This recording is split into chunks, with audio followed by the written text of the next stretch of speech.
Di awal video ini, beberapa hari kemudian, setelah para murid peringkat 10 teratas dalam Olympiad Survival Challenge menyelesaikan misi khusus mereka di keluarga kekaisaran masing-masing, mereka pun berkumpul di depan ruang penyimpanan harta yang dikelola oleh 4 akademi secara bersama-sama.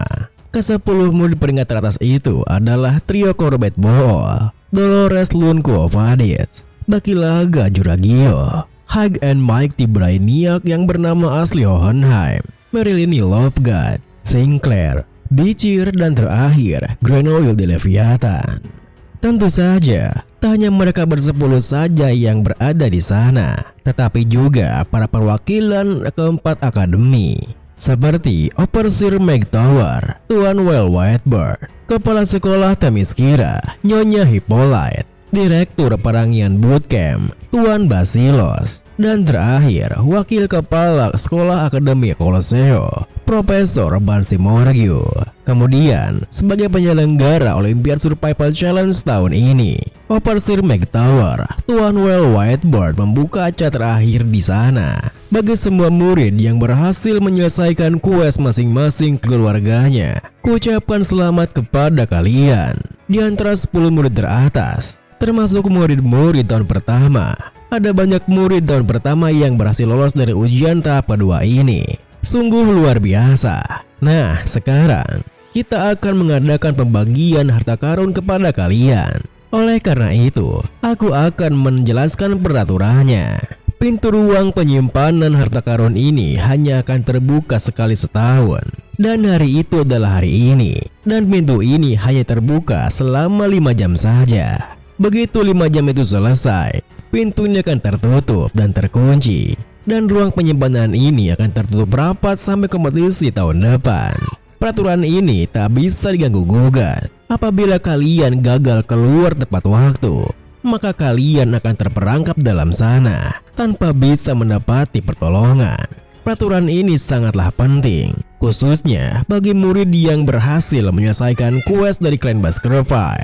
Murid Bicir, dengarkan baik-baik.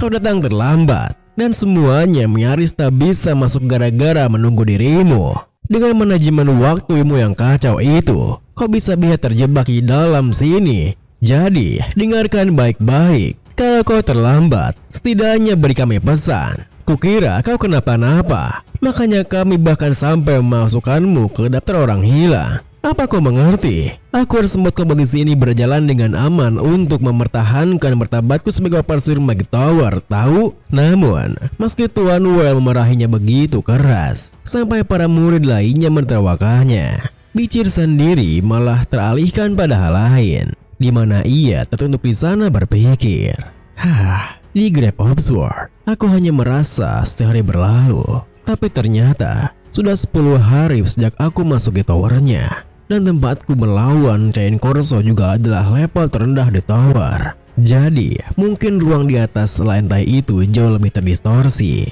Tetap saja, aku semakin dekat dengan Aborton Corps Demon. Saat Bicir berpikir seperti itu, Tuan Whitebird yang telah selesai dengan ceramahnya pun mempersilahkan ke-10 murid di sana untuk memasuki ruang penyimpanan harta di sana. Dan tak terasa, waktu 5 jam yang diberikan pun akan berakhir 5 menit lagi. Lalu, sembari menunggu kemunculan para muridnya, Kepala Sekolah Themyscira, Nyonya Hippolyte, dan Direktur Perangian Bootcamp, Tuan Basilos, yang tak sabar dengan artefak apa yang akan dibawa, mereka pun mulai mengobrol. Sebentar lagi para murid akan keluar. Aku penasaran, artefak apa yang akan mereka ambil kali ini. Aku sungguh tidak sabar mendengar obrolan mereka. Tuan Well pun meliriknya menuturkan, sebagai kepala sekolah, kalian pasti juga tahu bahwa yang memilih nanti adalah para artefaknya, bukan para murid. Setelah artefak-artefak itu memilih kandidat yang pas, barulah mereka bisa keluar. Oleh karena itu, artefak apapun yang mereka bawa akan membuktikan bahwa murid tersebut memang layak. Sebaiknya kita sambut mereka dengan hangat. Melihat tingkah Tuan Well yang seperti itu, Profesor Bansi yang merasa aneh pun menyindirnya. Tapi, sebagai orang yang sangat ingin Meg Tower untuk menang, rasanya agak tak pantas bagimu untuk membicarakan soal kehangatan kepada para murid. Tapi ya, sudahlah. Kelayakan ya. Aku ingin tahu seberapa banyak murid yang akan mendapat artefak tahun ini. Tepat setelah Profesor Bansi mengatakan itu, perasaan malu yang dirasakan oleh Tuan Well pun teralihkan oleh kemunculan para murid yang keluar dari ruang penyimpanan hartanya. Mereka mulai keluar. Para murid yang sudah mendapatkan artefak, tolong laporkan artefak macam apa yang kalian dapatkan. Dengan begitu, para murid yang telah keluar pun mendekat untuk menunjukkan artefaknya masing-masing. Mulai dari Hohenheim yang mendapatkan artefak tongkat berisikan Pink Dragon Scale yang menambah jumlah mananya. Merelini mendapat artefak jepitan rambut berbentuk hati yang bisa menangkal mental magic. Tapi efeknya baru muncul jika orang yang ia cintai ada di sisinya. Bakilaga mendapatkan Madong Wangsu, gauntlet yang menambah kekuatannya.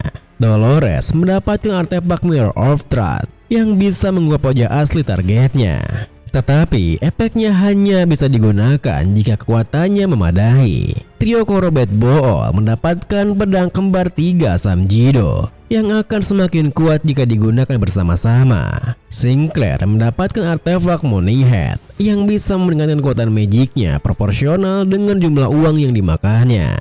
Melihat artefak-artefak tersebut, Nyonya Hippolyte pun berkomentar, semua murid dampaknya bisa mendapatkan artefak. Tahun ini benar-benar hebat. Tuan Basilos di sampingnya pun menambahi. Itu artinya, semua harta karun telah mengakui mereka sebagai murid berbakat. Omong-omong, harusnya semuanya sudah keluar kan? Tepat setelah Tuan Basilos mengatakan itu, Tuan Well yang dari awal menghitung sisa waktu sebelum pintu ruang hartanya tertutup pun memberitahunya dengan berkeringat dingin jika sisa waktunya tersisa 25 detik. Sehingga Nyonya Hippolyte dan Tuan Basilos pun sontak merasa aneh. Hah? Apa yang Anda katakan? Kenapa Anda berkeringat begitu? Alih-alih menjawabnya, Tuan Well malah terus menghitung mundur waktunya. Sehingga Profesor Bansi yang juga merasa cemas pun menuturkan, masih ada satu murid yang belum keluar. Salah satu murid akademi kami, Bicir, masih belum keluar. Tentu saja, apa yang dikatakan Profesor Bansi sontak mengejutkan Nyonya Hippolyte dan Tuan Basilos yang tak menyadarinya.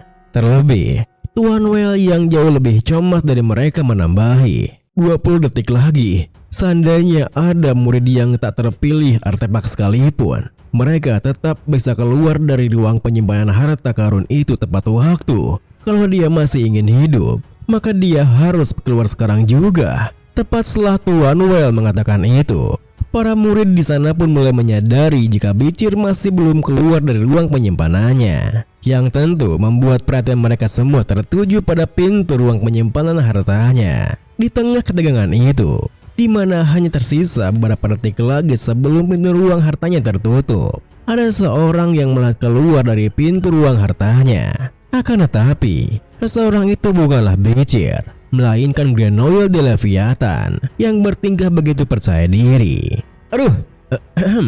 Sang protagonis selalu datang paling akhir kan? Sayangnya, alih-alih disambut dengan baik, Grenoille malah mendapatkan tatapan dingin dari mereka semua. Loh, kenapa bertatapan kalian dingin sekali? Di saat yang sama, Bicir yang memang sengaja menunggu pintu ruang hartanya tertutup pun mulai menjalankan rencananya sendiri, di mana ia menjelajahi ruang harta itu sembari berpikir, akhirnya aku sendirian. Sebelum si bajingan Seven Corps itu bisa berbuat banyak, aku harus membunuhnya di sini selagi tidak ada orang. Masalahnya adalah mencarinya di antara gunungan harta ini. Tapi aku bisa merasakan bau seorang demon. Katanya apabila kau terpilih oleh sebuah artefak, maka artefak itu akan menyerkan cahaya khusus. Apa ini buktinya? Maaf ya, tapi aku tidak tertarik. Yang kucuri adalah dia, satu-satunya benda mati di antara Apporten Corps Demon, Seven Corps di Karabia. Meski bentuknya adalah artefak yang luar biasa indahnya, tapi kegelapan paling hina selalu mencoba berlindung di balik cahaya suci. Mari kita sudahi petak umpatnya. Dengan pikiran seperti itu, Bicir pun langsung menyerang Dekarabia yang masih bersembunyi di sana. Sehingga Dekarabia yang awalnya tertidur pun kini terbangun dengan penuh amarah. Makhluk lemah dan bodoh, apa kau yang membangkitkanku? Videonya pun diakhiri dengan meskipun ukuran aslinya tak diketahui, Serpent Corpse di Karabia yang dulunya ditemukan di dalam God of Destruction, Serpent Swarm dikenal sebagai salah satu dari 10 pembawa kehancuran umat manusia, The Incomparable sekaligus The Unkillable.